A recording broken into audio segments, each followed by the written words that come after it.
Hello, everyone. We are about to enter this cave. It's green! Oh, God, what is this? Alright, so first off, guys, we gotta let you know we need a certain spell called Float. Target everyone. Boom. In some versions of the game, when you cast Float, it automatically casts on everyone, so... Not this version. But Nope. yeah, we need Float, or we will die instantly in this cave. Alright, so you see that right there? That's a Marbro. And those things will inflict every stats anomaly in the book on you. So what do? We kill all of them. As fast as physically possible. Because if they do that, we are dead. Good, that's one down. Cool. We're going to be casting Float a whole lot in this dungeon. It has a time limit? No, when you get bad breath, you lose your Float status. Yeah. So yeah, by the way, this is the first appearance of Marbros. So, fun facts. All right, so Kane just leveled up. Boom. There are two creatures that inflict mass amounts of stats anomalies. One's the Marbro, and the other one is the Uchiro, something like that. All right. Ooh, Angel Arrow. It's too bad it only gives you like one arrow though. Yeah. Hold on. Can I go through the wall maybe? I don't know. We'll figure it out. This green underneath us, by the way, that green is actually acid. So if you didn't have Float, you'd just die. Alright, so Cecil and his 5,000 HP is gonna be very useful. He's whooping A and taking A. He's taking names and kissing butt. Bubblegum. Yes. Look, guys, we've come to chew bubblegum and kick some butt, and we're all out of butt. Oh. Yeah. Snap. Alright. So, what do you think about the game we've been playing? Which with game? Our friends. Oh, yes. Alright, well, first off, you tell them the story. So, no, I want you to tell it. Alright, guys, so, we've mentioned before, in other videos, possibly other Final Fantasy videos, but basic gist is Michael has been playing D&D with a group of people, and I asked to come along because, well, it's really kind of hard to find people to play D&D with. Not to say I don't have other people to play D&D with, it's just, you know, hard to find people sometimes, or arrange times, more or less. Anyway, so I came along, and we have this really cool D&D. See, there's your bad breath right there. Alright, so now things get a little dangerous.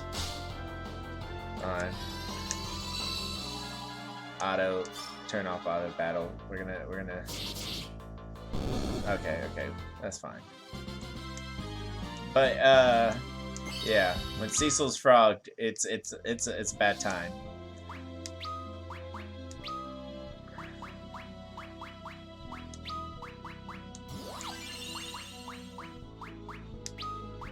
Oh, everybody lost their float. We all float down here. Yeah, in some versions of the game, float wears off. It's whatever. So we gotta finish this dungeon. You know that, right, Michael? Yes. Oh, the frog wizard. Oh yeah, it basically randomly turns us into frogs. Yes. And Kill the frog wizard. If you kill the frogs before it turns us into frogs, it'll turn itself into a frog.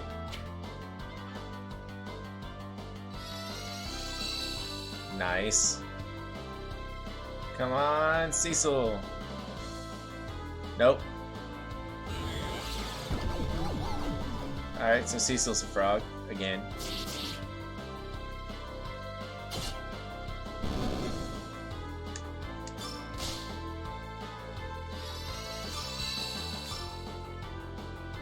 Alright, so fun fact, you can cast the spell Frog to cure Frog.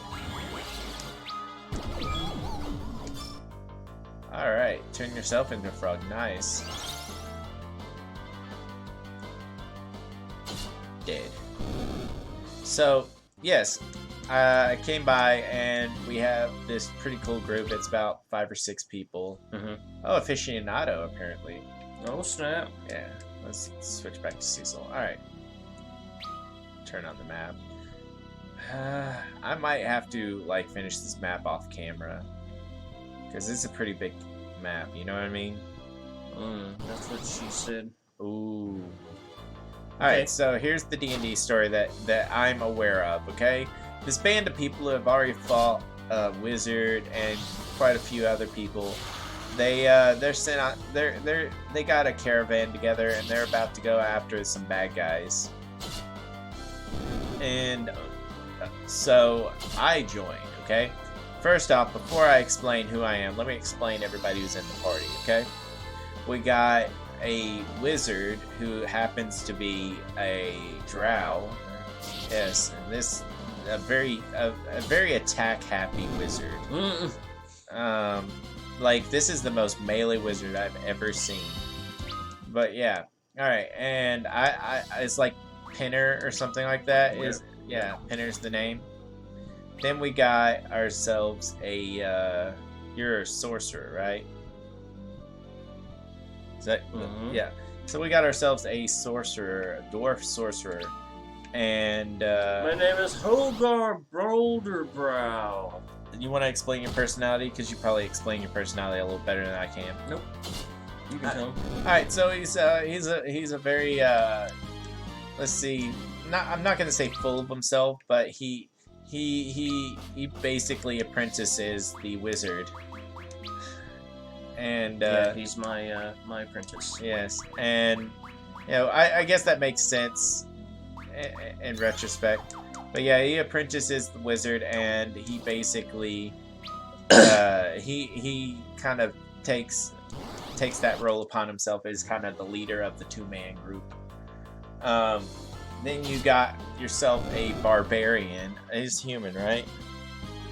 Yes. Yeah, it's a human barbarian, and you know, he's pretty cool. He actually is a very smart, good-willed barbarian. His name is Gunthar. Yeah, Gunthar. There is a secret path here, I believe. But I'm not gonna worry about that right now. I'm gonna find my way around. Then you got yourself, let's see. We got a rogue. I think he's a halfling. He's a halfling rogue. Oh, crap. Yeah, that is true. And hey? Float wears off after a period. Huh. The more you know. I think it's like when you enter a room, it wears off. Rainbow. Yeah. I think when you enter a room, it wears off. I'm not 100% sure.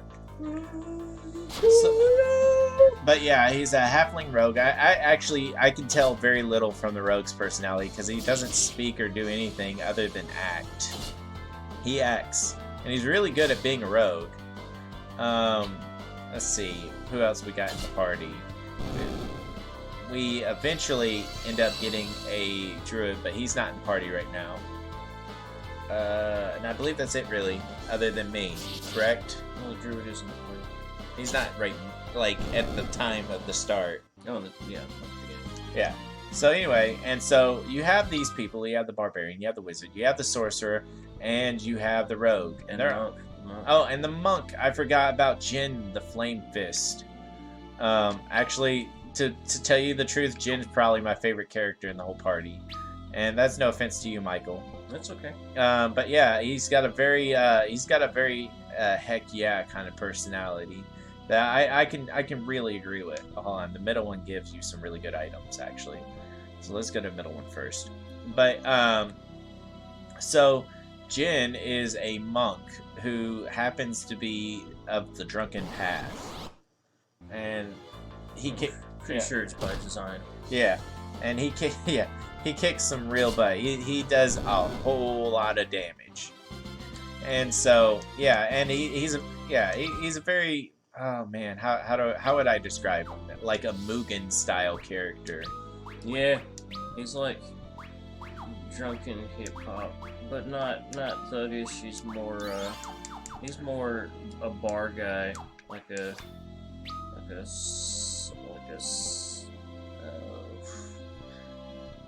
like a Southern rock bar guy. Yeah. What do you think? You know, it's hard. You know, of course, I've only been on with this group for about 2 or 3 sessions, so you know, we haven't had much time to build personalities fully. Also, golden apple, that would be useful. Who do I want to increase HP by 100? I'm guessing the healer. Alright. But yeah, he's got a very Mugen personality. So, then you have these people, and they're all preparing their caravan to take off on a great journey. And then walks up, singing, cloaked. Oh, nice. Good. We're playing Russian roulette with toads. Yes! It missed! But yeah. Dead. Alright. You just checked twice. No, it was Edge and then Kane. But anyway, so yeah, walks up a cloaked figure with what appears to be green hands, playing a lute, singing the most beautiful song you've ever heard. Is Artax. Yes. Yes. And what they do not know, and what they will soon find out, is that Artax, even though he did his best to keep his identity a secret, is actually a goblin. He is a goblin. He's a goblin. And so he approaches life with a different perspective than most people, because he's a goblin. But he's not a bad goblin. He doesn't attack people or anything, and he knows right from wrong. But he also doesn't like what he views as a monster. Other people might not view as a monster, and what some people would view as a monster, he might not immediately think is a monster. So anyway, we come upon, they're like, hey, you sound awesome, and I'm like, hey, can I come with? And they're like, all right, yeah, cool, sure, but only if you can drive this carriage. And I'm like, sure, yeah, I could drive it. Let me just see if I can reach the pedals here little on this short, horse. Short little goblin feet. Where's the pedals on this thing? And so they're like, all right, whatever. We'll just have the barbarian drive. And so, you know, I hop in, I play a song on the way to wherever we're going, and eventually we come up to a cabin, and we find that the cabin has some people outside of it and whatnot. And so we don't stop the carriage, actually. The wizard jumps out of the carriage, sees the people, and invites himself into the house for some food. Yep. And so after when the people say no, and you know, you see some stuff in front of the house. Oops, I forgot to cast float. You see some stuff in front of the house, which I keep on happened to forgetting be it's Rose. dead bodies. Yeah, well, it But turned out we couldn't really see. yeah, they were covered. Anyway, so you know, we see some stuff and we don't really know what it is, but whatever. And you know, so Prim, right? Prim's like, you know, you're not letting me in the house, so I'm just gonna take your No, sword. his name's not Prim. Not It's, Prim? Pinner. Pinner. Sorry. So Pinner takes the sword of this person guarding the house, and is like, oh crap, then you're gonna cast Bad Breath. Luckily for me, that Cecil's ability means you can only attack Cecil as long as he's alive, so you know, that'll help. Anyway, so he grabs the sword. That immediately starts a fight. We stop the carriage, and the fight ensues. You're Hogar, right? Hogar, Pinner, and Jin, and the barbarian's still in the carriage, right? Yeah. I'm pretty sure. Yeah. And so all three of them are fighting the people, and you know, knocking them out and stuff like that until eventually the barbarian busts into the house, I believe. No, runs around the house, busts in through it from behind. Yep. And sees that like somebody is about to be feeding on the body of another person who's alive. No, it's not the barbarian. He's not the one that discovered it. Oh, It's the monk. was it Jin? Yeah, Okay. it's Jin the monk. So yeah, barbarian and everybody's up front, Yeah, he's still in the carriage. 3 people are up front, and me and the rogue are inside the carriage. Anyway, so Jin runs inside the house from behind, sees this, and then gets into a grappling match with this naked guy that the person's about to feed on. And then eventually, all of a sudden, like, other people burst into the house, and the creature in the shadows runs out, and it turns out it's a vampire. Now, they know of this vampire, and I've only heard stories that apparently this vampire needs to be taken in alive. Yep. That's all I know. I don't know much other than that. And, anyway, so, what happens is, the vampire bursts out of the building because it's kind of cornered and all this other stuff, and he's taking a lot of damage. So runs out of the building through the sunlight, just on fire, into a nearby barn. Now I catch this from the carriage. From my angle, I can see from the carriage that the pretty much a lady on fire. yeah, it's a lady on fire. I'm like, holy crap! It's a vampire on fire. Wait, it must be that vampire. Maybe I can ask it to come in alive. And so I dash down there, and I'm like, all right, cool. If you surrender, I'll take you in alive. And through a lot of like persuasion, eventually the vampire actually ends up coming in with us. Eventually, yes. And then Peter the wizard, Yeah, as great as he is, decides that I'm he gonna attack it still anyway. wants to attack the vampire. So we're trying to bring her into the carriage, and this wizard repeatedly just keeps attacking her. So like we have the vampire surrounded between us with our wall of bodies, and like we have to like keep an eye on him so he doesn't attack the vampire. And then we get moving further north towards Icewind Dale. And there, don't worry about, there might have been a ghost in the background, something like that. There was a ghost. It was hardly an inconvenience. No, we don't need to talk about that ghost. Let's not talk about it. It was rather easy, barely an inconvenience. Barely. Yeah. The one time it did hit, a person almost got brutally murdered in but, mind control. But whatever. it's fine. Yeah, It's not a big deal. There was a ghost. Yeah. But that's all we're talking about. Yeah. Anyway, so we wake up the next morning. We wake up the next morning and the vampire's dead. It was really weird. Staked right through the heart. Yeah. I mean, I don't know and who would you're have done too such late. a thing. You give love a bad name. Yeah. Struck through the heart. Yeah. Anyway. Vampire happened to be dead. Assassinated. Who knows who would have done such a thing? Who would have done such a thing? Not the unassuming dwarven cleric sorcerer. Yeah, of course, obviously the goblin is... Obviously. The goblin's actually kind of upset about this because that means... Goblin doesn't know. He failed in his mission to bring in the vampire alive, so, whatever. No big deal. He gets over things pretty easy. He kind of still gets paid. He figured out. I mean, he obviously suspects that somebody did it, but since nobody admitted to it, he's like, whatever. Life goes on. He doesn't know who though. Yeah, but it was obviously me. The player. I conspired with the DM to assassinate the vampire while everyone was asleep. This was over a week break between games. We can't play every day, so we play once a week. And during that period, I messaged DM like, hey, dude, I want to kill the vampire.